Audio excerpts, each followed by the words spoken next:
আসসালামু আলাইকুম ওয়া রাহমাতুল্লাহি ওয়া বারাকাতুহু। প্রত্যেককে জানাই আন্তরিক শুভেচ্ছা এবং অভিনন্দন। আমরা প্রত্যেকেই দেখলাম যে আজ পবিত্র জুম্মার দিন। এই জুম্মার দিনে আমাদের মুর্শিদাবাদের বিধায়ক হুমায়ুন কবির মহাশয় তিনি ফুরফুরা শরীফ গিয়েছেন হুজুরদের দোয়া নেওয়ার জন্য। আমরা প্রত্যেকে ভিডিওটা আমরা দেখব, যে গিয়েছেন সেই ভিডিওটা আমরা প্রত্যেকে দেখব বা দেখেছি অনেকে।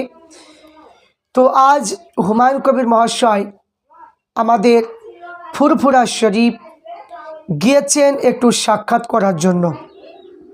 তিনি গেলেন সৌজন্য একটা সাক্ষাৎ এবং সেখানে তিনি নামাজ পড়েছেন। তো এখানে যে দৃশ্যটা আমরা দেখতে পেলাম, পবিত্র জুম্মার দিনে তিনি গিয়েছেন।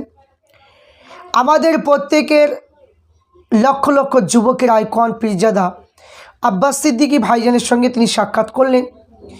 সাফেরি সিদ্দিকী ভাইজানের উপর তিনি সাক্ষাৎ করলেন এবং বয়োজ্যেষ্ঠ পীর ইব্রাহিম সিদ্দিকী চাচাজান হুজুর কেবলার সঙ্গে তিনি কথোপকথন করলেন। তো এখানে বলার উদ্দেশ্য হলো, আজ যে আমাদের ফুরফুরা শরীফ অর্থাৎ আহলে সুন্নাত আল জামাতের প্রতিষ্ঠাতা, বাংলা ভাষায় যে আহলে সুন্নাত আল জামাতকে প্রতিষ্ঠিত করেছেন, যে সময় বেদাত এবং শিরকে পরিপূর্ণ হয়ে গিয়েছিল এবং সেই সময় মানুষ স্বাধীনভাবে নামাজ পড়ার ক্ষমতা ছিল না, তাই 14 শতাব্দীর মুজাদ্দিদ, বাংলার পীর, 52 জেলার পীর মুজাদ্দিদুজ্জামান আবু বকর সিদ্দিক রহমাতুল্লাহ আলাই তিনি আমাদের এই অবদানটা তিনি এনে দিয়েছেন। তো ফুরফুরা শরীফে যে সমস্ত পীর সাহেব এবং পীরজাদা ভাইজান রয়েছেন, প্রত্যেককে আমরা ভালোবাসি এবং সম্মান করি, এবং যিনি আমাদের আকাবির এবং আকাবির হিসাবে মানি, আমাদের মুজাদ্দিদুজ্জামান আবু বকর সিদ্দিক রহমাতুল্লাহ আলাই তিনি আমাদের আকাবির, এবং তিনার অবদান অফুরন্ত, যা বলে শেষ হবে না। তাই তিনারই যে সমস্ত আউলাদের আউলাদ, তিনাদের সঙ্গে সাক্ষাৎ করতে গেলেন আমাদের মুর্শিদাবাদের একমাত্র বিধায়ক হুমায়ুন কবির মহাশয়। জিনিসটা দেখে খুবই খুশি হলাম, খুবই আনন্দ পেলাম। আজ আব্বাস সিদ্দিকী ভাইজান, নওশাদ সিদ্দিকী ভাইজানের মতো হুঙ্কার ছুটছেন আমাদের মুর্শিদাবাদের বিধায়ক হুমায়ুন কবির মহাশয়।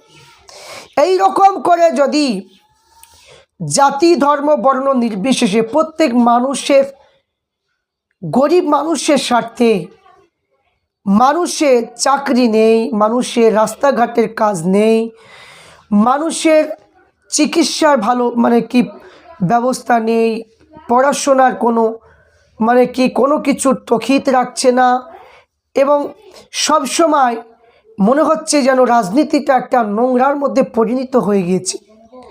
আজ ধর্ম নিয়ে রাজনীতি, ধর্ম নিয়ে হিন্দু মুসলমানের মধ্যে একটা বিভেদ তৈরি করার চেষ্টা বিজেপি করতে চলেছে। এই জন্য যে আজ মুসলমান পীরজাদা আব্বাস সিদ্দিকী ভাইজান, নওশাদ সিদ্দিকী ভাইজান এবং হুমায়ুন কবির মহাশয় ইনারা বলছেন যে না, এটা একদমই চাই না, এটা আমরা একদম পছন্দ করি না। কারণ এখানে জাতি, ধর্ম, বর্ণ নির্বিশেষে প্রত্যেক মানুষ, যারা পিছিয়ে পড়া মানুষ, প্রত্যেক সরকারি কাজ থেকে বঞ্চিত হওয়া মানুষগুলো, যাতে তারা তাদের প্রাপ্যটা বুঝে নিতে পারে, এবং এই জন্য যে তিনারা হুঙ্কার দিয়ে থাকে, এই হুঙ্কারগুলো দেওয়াটা আমরা এই সমস্ত নেতাগুলোকে আমরা পছন্দ করি।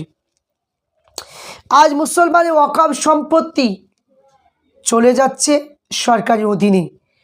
ওয়াকফ সম্পত্তি মিটিং করবে এইরকম কোনো নেতাকে পাচ্ছি না, কিন্তু কে করবে? আমরা দেখলাম যুগ যুগ ধরে, যে আমরা দেখছি দীর্ঘদিন ধরে পীরজাদা নওশাদ সিদ্দিকী ভাইজান তিনি করলেন, এবং আব্বাস সিদ্দিকী ভাইজান 5 বছর আগেই তিনি বলেছিলেন, বুঝলেন না কথা? তো এইরকম করে যে মুসলমানের ওয়াকফ সম্পত্তি চলে যাচ্ছে এবং বিভিন্ন মুসলমানদেরকে নিয়ে লাঞ্ছিত বঞ্চিত করা হচ্ছে। মুসলমানের অনেক মাদ্রাসাগুলো বন্ধ হয়ে আছে, কোনো চালু করার কোনো সিস্টেমই পাওয়া যাচ্ছে না। তো এই সমস্ত মানুষ যারা এই যে বিভিন্ন রকমের যে কাজগুলো মানে কি করছে, এবং এই যে কথাগুলো তুলে ধরার মতো কোনো নেতা পাওয়া যাচ্ছে না। কোনো নেতা যখন তুলে ধরছে তাদের বিরুদ্ধে অনেক মানুষ লেগে যাচ্ছে।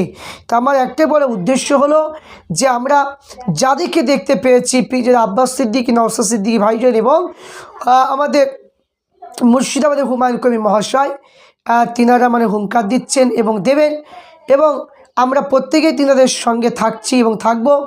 তাই আমি এখানে বলতে চাই, বলার উদ্দেশ্য হলো যে আজ হুমায়ুন কবির মহাশয় ফুরফুরা দরবার শরীফে গিয়েছেন, কিন্তু দরবার শরীফে গিয়েছে কেউ তো ওই দরবার শরীফে যাওয়ার জন্য কেউ নিষেধও করেনি, কেউ আটকায়ওনি।